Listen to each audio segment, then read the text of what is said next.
In today's Physics in 5, we're going to look at assessments. So here I have pulled up agenda day 2 and everything that we would do on that day.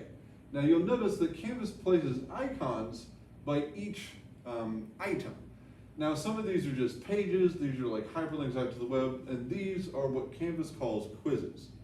So you should note that everything that we do in Canvas, if it's an assignment where you have to type stuff in or write stuff, it's called a quiz. Now, there's several different categories for any class.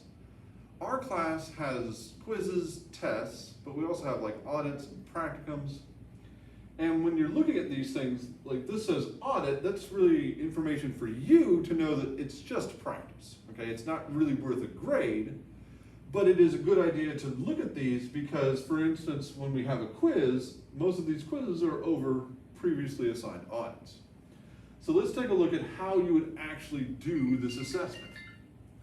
So here you'll see that it pulled up the same title as I had before. And you'll notice that it's in the category of quizzes, like I said. You'll see this one's the due date, how much it's worth, how many questions, your time allotment, and your allowed attempts. Since this is practice, we give all of our practice things 3 attempts. And the reason why we do this isn't to limit your practice. Is to limit you because most students who need more than 3 attempts have missed something. They've missed something in the class and they're not understanding it. And if you just keep doing attempt after attempt, well then you're not going to get any better. We limit you to 3 attempts so that you will stop and you will go ask your teacher for help. You'll say, I just don't understand what's going on. And then we can sit down with you and figure out what's going on there. So we limit you to 3 attempts, but you can get more if you talk to your teacher. And you'll notice that for this audit here, there are no time limits, all right? Because a quiz and test, those are gonna have time limits. But again, this is just practice. So for every assessment, you'll see that there's instructions for what to do. And so for this particular assessment, we're talking about conversions, and so it gives us some common conversion factors up here. So let's go ahead and jump straight into the quiz. So, as I jump in here, this stuff that you notice at the top is still here. It's going to be at the top of every page. And we have it set up to ask you just one question at a time. So for this first question here, we get a nice little graphic.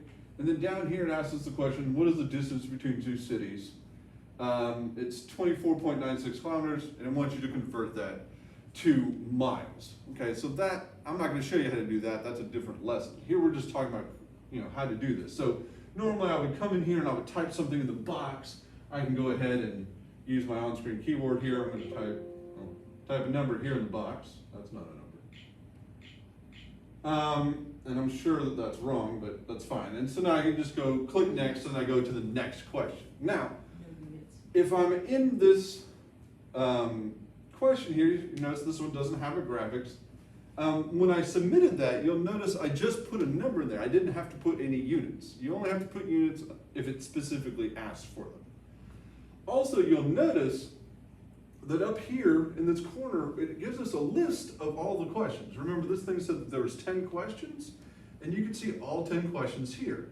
Now that I've completed a question, you'll notice that it has a check and a green, or the color's changed to green. And the reason for that is to let you know you've completed that question. This doesn't mean that you've gotten the question right or wrong, okay? And so you can easily jump from question to question in here. Also in quizzes, you'll notice there's a little flag right here. Let's say you get to this one about this adorable dog and you just don't know what to do. Well, you can flag the question so that you can come back to it later. So if you're coming back to it, you'll notice that my flag has now shown up here.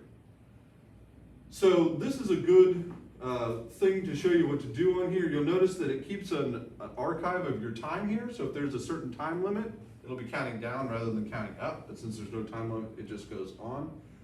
And when you get done, when you get to the last question, when you answer it, then you can click submit. If you choose to submit it before you finish all the questions, you'll get a notification telling you that you haven't submitted. If you get this, you should go back and finish all the questions. I'm not going to because this is not my grade. And that's it.